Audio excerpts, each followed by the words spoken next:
Good morning. Welcome to another read aloud of Moo. Today we are joined by a snoozy puppy sleeping behind me, snoring away already. We've got a nice cup of hot coffee and a really good mug. We're also joined by a couple of stuffed animals, and this one's a little special. This is the first stuffed animal I'm going to give my child, my baby.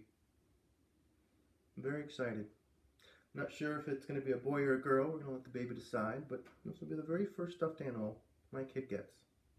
Very exciting. Here. Okay. Very soft. All right, so we left off on a chapter called We Went. We went. We did not wait. We jumped on our bikes and pedaled across the lawn and down the walk into the road and round the bend. Luke was leaning so far forward he looked like a turtle splayed out on his bike. We sailed down the hill, and only then at the bottom did Luke wave his arm to the side, and we pulled over and stopped by the Iron Bear. "That lady is a cuckoo head," Luke said. "That lady is nutto." His chin trembled and his shoulders shook. "It's okay, Lukey, it's okay. She is a nutto. She is a cuckoo head." We sat by the side of the road until he calmed down. "Stupid nutto cuckoo," he said, "and I didn't have horse teeth." "Of course you don't. Of course not." Disrespect. News of our adventure made it home before we did. Both Mom and Dad were sitting on the front steps waiting for us. Luke dropped his bike and raced to Mom and buried his head against her shoulder. Dad said. "Seems like you've had an adventure, you two." "That lady's nutto, a cuckoo head," Luke said, before hiding his head again. Dad patted the step beside him. "Rena, have a seat." And so I told him what had happened, and when I finished he said, "Mrs. Falala phoned, here already. Her version is a little different from yours." "What? What'd she say? What was different? Honest, that's what happened." "Her version is that you were disrespectful." Disrespectful. That was not a good word in our family. "But she was so mean to Luke. She was flicking at him and insulting him and—" Luke sobbed against Mom's shoulder. "We didn't do anything. We were good kids. She said I had horse teeth." "She flicked at him. She insulted him." Dad nodded. "And you? What did you do then?" "I told her to stop. I told her to leave him alone." "Your tone of voice?" "My tone of voice? I said it like this. I said, 'Stop it. Leave him alone.'" I was disrespectful? Well, maybe I was, but she was rude. Rude. Prickly. Mom said, not a good way to start with Mrs. Falala.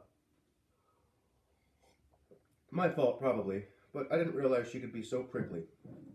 "You go next time," I said. "You'll see." "Good idea, Rena." "And Mom," I added, "watch out for the hog." Luke jumped in. "And the mad cat. And Snake." "Oh," Mom said. "Oh my." The next day, Mom went to Mrs. Falala's, by herself. No Dad, no me, no Luke, by herself. While she was gone, Dad and I unpacked boxes, and Luke drew intense drawings of frightened creatures with hog bodies and snake arms. Crawling over house tops, and dripping from trees, and one tall, lean, wicked-looking woman with a snake hair and enormous teeth. Horse teeth, I guess. Charming. 2 hours Mom was gone. When she returned, she said, "Well, Mrs. Falala was perfectly charming." "Charming? Mrs. Falala?" And Mom continued, "I think we've sorted out that little misunderstanding, and I think we can really be helpful to Mrs. Falala now." Luke gripped my arm. I'm pretty sure we were both thinking the same thing. Helpful? We? And at that same time, Mom added, "Mrs. Falala will be able to see that you two are not normally disrespectful. You'll start tomorrow." "Start tomorrow? Start what tomorrow? Helping? Helping?" Meltdowns. Luke. No, not going to Cuckoo Lady's house anymore. No. Mom. Now.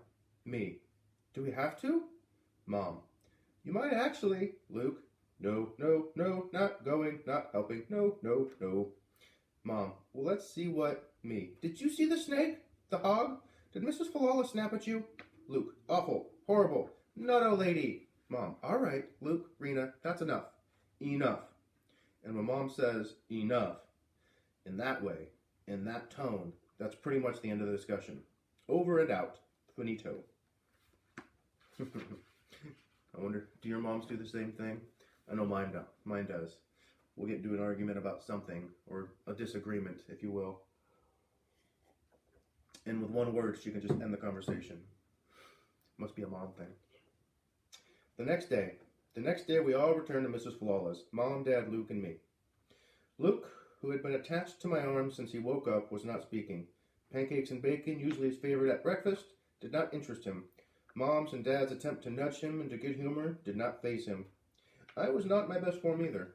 I hate it when my parents volunteer me for something without asking me. Of course, Rena would be happy to watch Mikey for you, my mother promised a friend in our old city more than once. Of course she would. No, I would not. Not after the time Mikey handcuffed me to his front porch railing, dumped a bucket of blue paint on me and the porch floor, and screamed bloody murder for a solid hour. No. Of course Rena will help clear out your garage, Mrs. Conklin, my father promised our old neighbor. She'd be happy to. No, I would not. Nests of mice in the corners, roaches on the shelves, moldy boards, and spiders and wasps. Do Ben's paper route while he's on vacation. Rena could do that. She'd be happy to, my father promised his boss. No, I would not. Especially since Ben left terrible instructions and I couldn't read the addresses, and there was 3 terrifying dogs on the route, and one exceedingly creepy man with no teeth and orange hair. And I tripped on a rock and gashed my head and knees, and it poured rain, and the papers got wet, and the people were mad. But here we were now, me, Luke, Mom, and Dad, back at Mrs. Falala's, because my mother had volunteered me and Luke to help. To help with what? We did not know. The barn. Oh, that sneaky Mrs. Falala. How she smiled at my parents. Such a sweet smile. And how she put her gnarly fingers together in a little prayer pose beneath her chin. And how she pouted at me and Luke as if we were hurt, and we had hurt her feelings. Oh, that sneaky Mrs. Falala.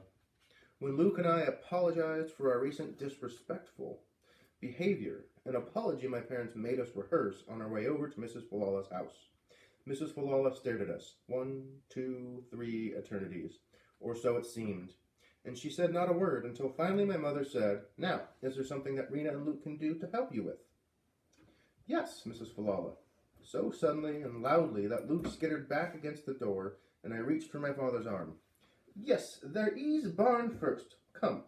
Mrs. Falala lunged to the side door, swirled her bony arm like a windmill, ordering us to follow across the scrabbly yard to a small, old, gray barn, and its dark interior, and down the aisle that smelled of sawdust, and out the other side, and around the back to a fenced area that bordered one of the barn stalls.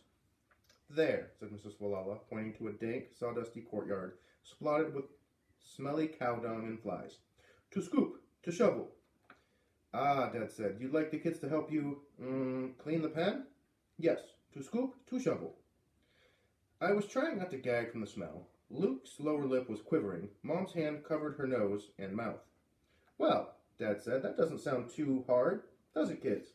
I'm sure they could help you out, Mrs. Falala. Right, kids? Rena? Luke? Right?" "Right?" Mom echoed. Luke pinched my arm and buried his face against my back. "Right," Dad said. I stood up straight. I looked at Mrs. Falala in the eye. She blinked innocently and tilted her head daintily to one side, waiting for my answer. "Right," I said. Scoop and shovel.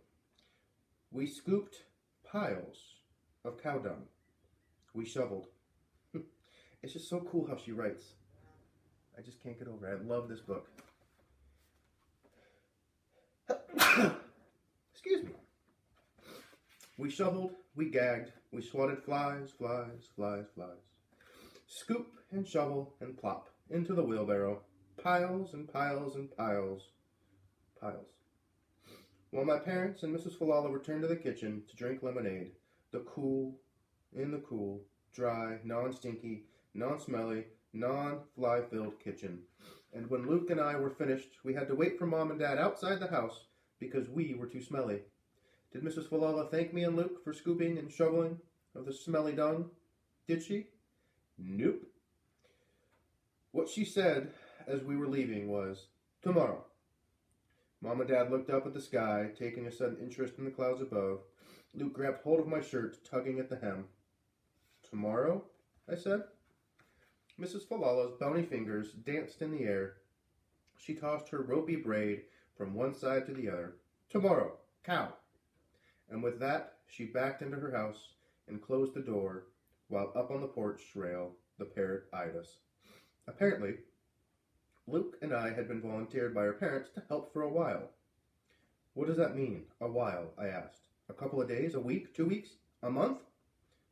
Dad said. Mom said. And what does Mrs. Falala mean about cow? What do we know about cows? Luke, who had not spoken since we began scooping the cow dung, now said, We know zero about cows. Zero, I agreed. Perfect opportunity to learn, Dad said, with a strained attempt at upbeat optimism. Right? It sounds like a great, maney thing to do, right, Rena? Right, Lukey? And I'm going to pause there. Our next chapter is titled Cow, and I think we're going to learn what Rena and Luke do or do not know about a cow. We'll see what happens. I hope you're enjoying the story. We'll see you next time.